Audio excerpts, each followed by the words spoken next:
हर हर महादेव दोस्तों, आप सभी को भाई दूज की बहुत बहुत शुभकामनाएं। कार्तिक मास की दूज को भाई दूज का पर्व मनाया जाता है। इसे यम द्वितीया भी कहते हैं।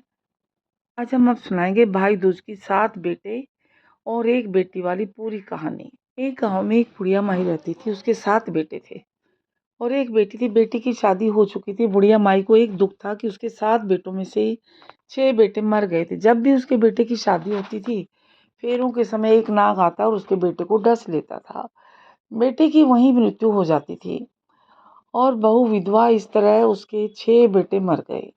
7वें की शादी होनी भी बाकी थी। इस तरह अपने बेटों के मर जाने से उनके दुख से बुढ़िया माई जो है ना, रो रो के अंधी हो गई थी बेचारी। भैया दूज के आने को हुई तो भाई ने कहा कि मैं बहन से तिलक कराने जाऊंगा। माँ ने कहा ठीक है।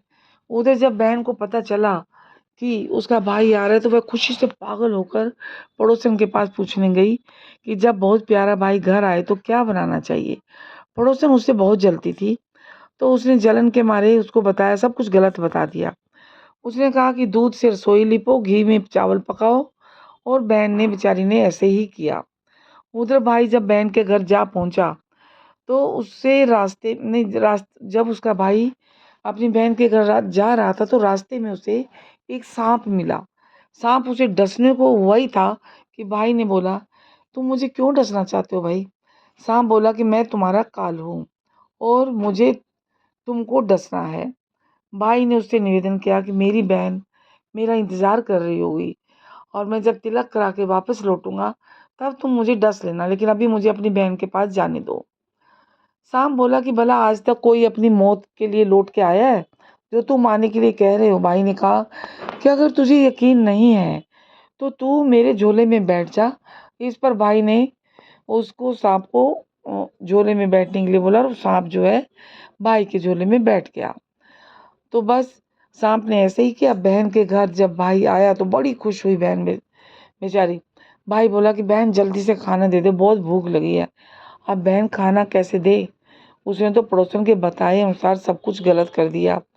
दूध से रसोई लीप दी और घी में चावल पकाए जो कि पके ही नहीं अभी तक, और ना रसोई सूखी। तब भाई ने कहा कि बहन इतनी देर क्यों लग रही है? तू क्या पका रही है ऐसे में भाई ने बहन को पूरा तरीका बताया कि गोबर से रसोई लिपो, दूध में चावल पकाओ। तो बहन ने ऐसे ही किया। खाना खा के भाई को बहुत जोर की नींद आने लगी तो इतने में बहन के बच्चे आ गए। बोले मामा मामा हमारे लिए क्या लाए हो? भाई बोला कि मैं तो कुछ नहीं लाया बेटा। इस पर बच्चों ने मामा का झोला ले लिया और खोल कर देखा कि उसमें सांप की जगह हीरे का हार था। अगले दिन भाई बोला कि अब मुझे जाना है, मेरे लिए खाना रख देने। बहन ने उसके लिए लड्डू बना के एक डिब्बे में रख के दे दिए। भाई कुछ दूर जाकर थक कर एक पेड़ के नीचे सो गया। उधर बहन के जब बच्चों को भूख लगी तो माँ से कहा कि खाना दे दो माँ, बहुत जोर से भूख लग रही है। तो माँ ने कहा भी खाना बनने में देर है। तो बच्चे बोले जो मामा के लिए लड्डू बना के रखे वही दे दो। तो वो बोली कि लड्डू बनाने के लिए बाजरा पीसा था, वही बचा पड़ा है, चक्की में जाकर खा लो। बच्चों ने देखा कि चक्की में तो सांप की हड्डियां पड़ी हैं। यही बात माँ को आकर बताई तो वह बेचारी पागल सी होकर भाई के पीछे भागी। सबसे पूछती है किसी ने मेरे भाई को देखा? किसी ने मेरे भाई को देखा? तो एक ने बताया कि कोई लेटा तो पड़ा है पेड़ के नीचे, देख ले शायद वही होगा। भागी भागी बहन पेड़ के नीचे पहुंची। भाई को नींद से उठाया हिलाकर, भैया भैया कहीं तूने मेरे लड्डू तो नहीं खाए? तब बहन ने भाई से कहा कि मैं भी घर तक तेरे साथ चलूंगी। और कुछ दूर जाने पर एक बुढ़िया उसे मिली। उसने बताया कि तेरे भाई पे बहुत भारी संकट है और तेरे 6 भाई मर गए और अब 7वें की शादी होने पर यह भी मर जाएगा। बहन ने बहुत प्रार्थना करके उस बुढ़िया से भाई को बचाने का रास्ता पूछ लिया। भाई के पास आकर बहन बोली, तू तो जलेगा कटेगा मरेगा। भाई चौंक गया पर उसे कुछ समझ ही नहीं आया कि मेरी बहन बोल क्या रही है। इसी तरह दोनों भाई बहन माँ के घर पहुंचे। थोड़े समय के बाद भाई के लिए सगाई आने लगी तो उसकी शादी तय होगी। जब भाई को सेहरा पहनाने लगे तो बोली, इसको क्यों सेहरा बांधेगा? सेहरा तो मैं पहनूंगी, ये तो जलेगा मरेगा कटेगा। बहन ने देखा उसमें कलगी, उसकी जो कलगी थी उसकी जगह सांप का बच्चा था। बहन ने उसे निकाल के फेंक दिया। सभी लोग बहन की तारीफ करने लगे। अब जब भाई घोड़ी पर चढ़ने लगा तो बहन फिर बोली, घोड़ी पर ये क्यों चढ़ेगा, घोड़ी पर तो मैं चढ़ूंगी, मैं बैठूंगी, ये तो जलेगा मरेगा। सबने उसे घोड़ी पर चढ़ने भी दिया।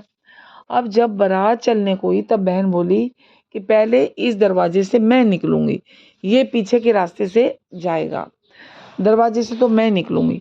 जब वह दरवाजे के नीचे से जा ही रही थी तो दरवाजा अचानक गिरने लगा। अब रास्ते में ऐसा करते करते फेरों का समय आ गया। अब जब दुल्हन आई तो उसके कान में, दुल्हन के कान में कहा कि अब तक तो मैंने तेरे पति को बचा लिया, अब तू ही अपने पति को और साथ ही अपने मरे हुए जेठों को बचा सकती है। फेरों के समय एक नाग आया, वो वैसे ही दूल्हे को डसने के लिए हुआ तैयार। अब दुल्हन ने उसे एक लोटे में भर के ऊपर से प्लेट से बंद कर दिया। थोड़ी देर बाद नागिन लहर लहर करती आई। ऐसे में नागिन अपने पति को वापस मांगने आई तो बहू ने कहा कि पहले मेरे सातों जेठों को जिंदा कर दो। नागिन ने उसकी बात मानी और उसके सभी जेठों को जिंदा कर दिया। उधर रो रो के बुढ़िया का बहुत बुरा हाल था। अब तो मेरा सातवां बेटा भी बाकी बेटों की तरह मर जाएगा। बेचारी बहुत दुखी थी, बहुत रो रही थी, बहुत बुरा हाल था उसका। अब गांव वालों ने उसे बताया कि उसके 7 बेटे और बहुएं आ रही है। इसके बाद सभी ने उसकी बहन की बहुत प्रशंसा की। जैसे उस बहन ने अपने भाइयों की रक्षा की, वैसे भगवान सभी के भाइयों की रक्षा करना। तो दोस्तों ये थी भाई बहन की यानी भैया दूज की कहानी। आपको ये कहानी कैसी लगी? अच्छी लगी तो शेयर करिए, ज़्यादा से ज़्यादा लाइक करिए। तो दोस्तों ये थी भाई दूज की कहानी। आप सभी को ये कहानी कैसी लगी? अगर आपको अच्छी लगी तो ज़्यादा से ज़्यादा शेयर कीजिएगा, लाइक कीजिएगा। चैनल पर अगर नहीं है तो सब्सक्राइब करना ना भूलें। आप सभी को भैया दूज की बहुत बहुत शुभकामनाएं। सभी के भाइयों की खूब लंबी उम्र हो।